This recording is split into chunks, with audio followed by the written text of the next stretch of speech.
Well, as you can tell from the sound, today's video is about geese.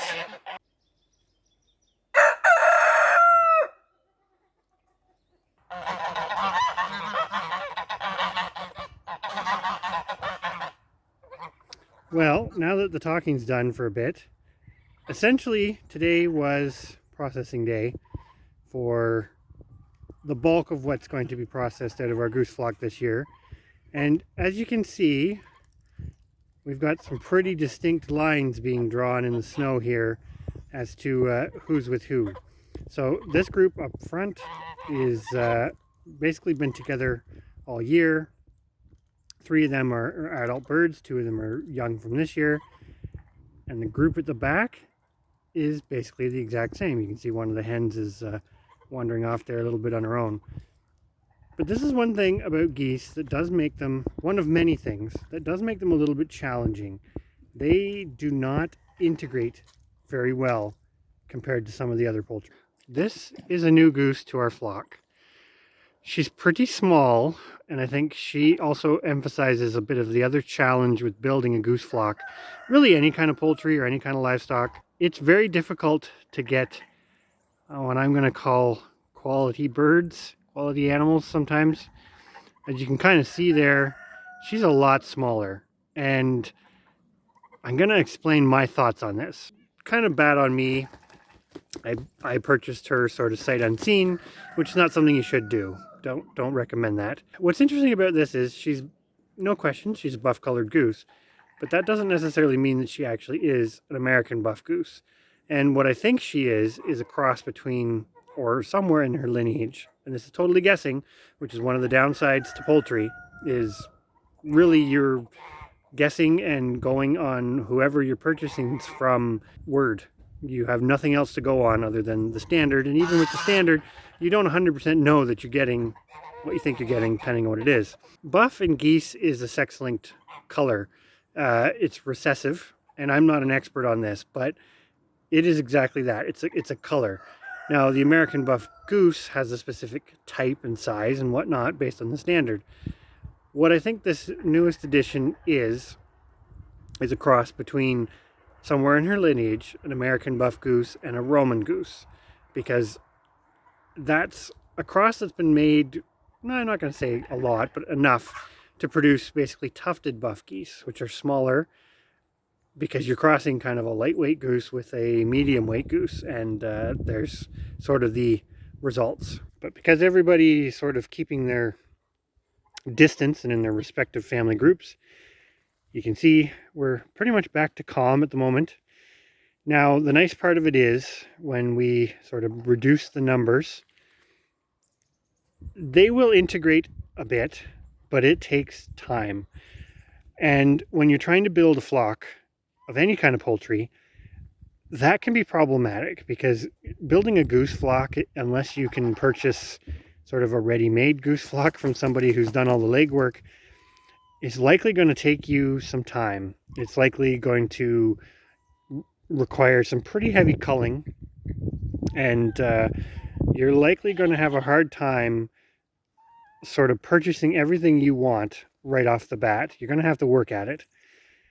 In the long run, I think it's worth it, but it's a lot different from building a chicken flock. For those who are new to the channel, we raised ducks, Cayugas and Khaki Campbell ducks, for basically a decade, and got out of those mostly due to some predator issues. Where we used to live, we kind of made the decision, we like raising waterfowl, and I am going to do a video sort of on the pros and cons of ducks versus geese here in the new year.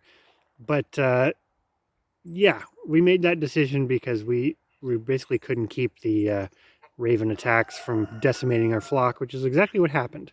And we switched to geese because when you're talking about aerial predators, the geese are far more resilient, i.e. you pretty much don't lose any to aerial predators. But it's been a bit of a challenge. We started building this flock in 2019, which in the grand scheme of things isn't that long ago, but it's taken a lot of culling to get to this point, and they're not the easiest thing to find. And that definitely makes it challenging to build this flock. So we're kind of in it for the long haul, but I guess we're just sharing sort of our experiences up to this point. To some people, they're going to say, why does this matter? Why does it matter building a flock of geese? They're all edible, etc., etc. Well, very true. But if I'm going to go back a little bit, we have the geese because they're, for us, a fairly economical kind of meat and also oil, because that's kind of a nice advantage of them, with a little bit of egg production. We're not breeding geese principally for egg production, but it's a nice little bonus. Now, because they're more of a meat animal, we do want them to be a fair size, but there is a trade-off because geese are one of those types of poultry. There's two different species that all the breeds that are sort of commonly kept as sort of domestic geese are derived from. And they do run the gamut from, a lot of them are more exhibition, doesn't mean that you can't eat them. Some of them are more utilitarian, doesn't mean they're not perfect for sort of homestead production.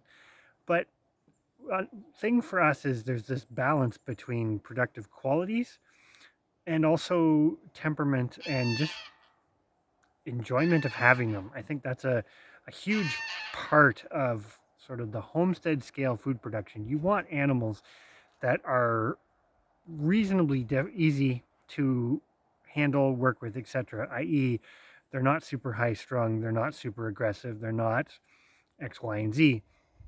And to some degree, on a more hands-off or intensive system, you might not care as much about that. You may be only looking at sort of growth rate only.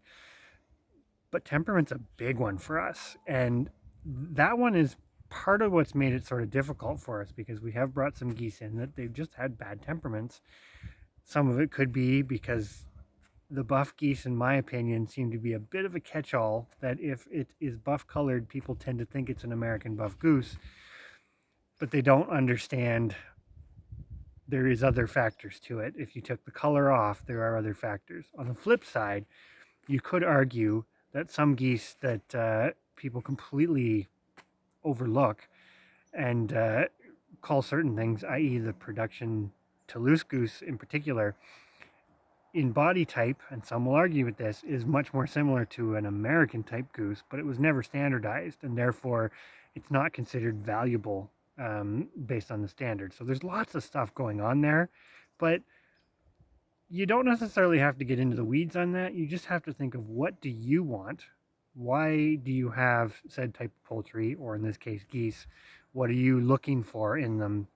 And then you're going to want to collect animals to give yourself enough base that you can eventually be somewhat independent and not requiring constantly going on the lookout to buy new animals, because kind of as we've shown you, that makes it difficult. It's hard. It's really hard to get ahead doing it that way. So one thing about geese and building a flock of geese is you do really want to try to get animals that are unrelated. That's tough because a lot of geese are not auto-sexing, so it's more difficult to tell when they're younger, especially whether they're male or female, and we're terrible at it too.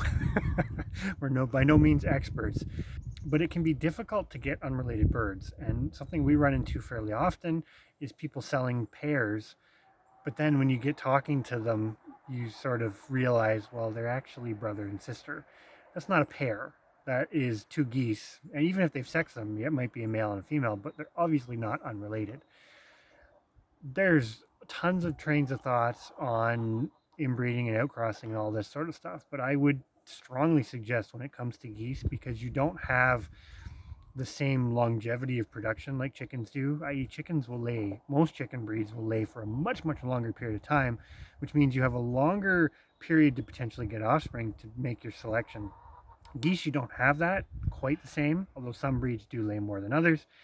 And you tend to kind of have this protracted production. So they will be productive for quite a long time compared to a lot of other poultry.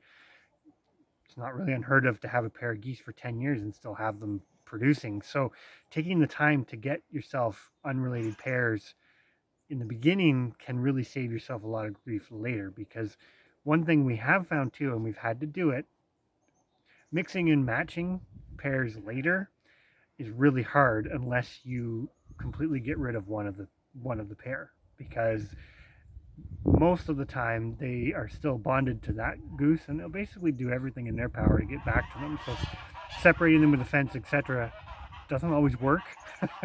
So unless you're going to cull that animal, it can be really hard to split up pairs in the future. That doesn't mean that they always stay monogamous, but it's just something to think about, because it's not as simple to set up breeding pens of geese all the time as it is to set up breeding pens of chickens. So in the case of our lone little mini goose here, we're still kind of deciding whether or not we are going to use her for breeding or not, because hopefully you can see it. She's a lot smaller. Now, size is something that you can select for, but we're going to give it some thought. She's a little on the thin side, a little on the small side. We'll see how she does here in the next little bit. And we do have some males we could pair her with, and sort of, it's kind of one of those, do we try it, see what happens, see what we get for offspring, and kind of go from there? Or do we cut our losses sort of sooner than later and just concentrate on the bigger birds that we've kind of got, you know, on the other side here? So we'll see. We still have to figure that out. I think a big part of it's going to be how well she integrates with the rest of them, because if we have to keep her separate every night because the others pick on her, that's not really going to work long term over the winter. So we'll see. We'll keep you posted. It's definitely lots to think about, and yeah, we still got a lot of work moving forward to actually get herself a good flock of American buff geese, kind of at the state at which we would like to have them. But yeah, definitely just takes time. So we'll kind of leave you with our standoffish groups of geese at the moment. But it's just some food for thought if you're considering geese. I know a lot of people don't really consider geese as viable homestead livestock, but as you can see, these American buff geese anyways are pretty quiet, relatively speaking, but they are a little more challenging, not to raise, but to establish a good flock than some of the other poultry. So if you're thinking about geese, or just thinking about establishing sort of a more sustainable flock of any kind of poultry period, you definitely have to have that sort of forward thinking, because it's going to probably take you years to get to the point that you're really happy with your flock and sort of how they're producing for you.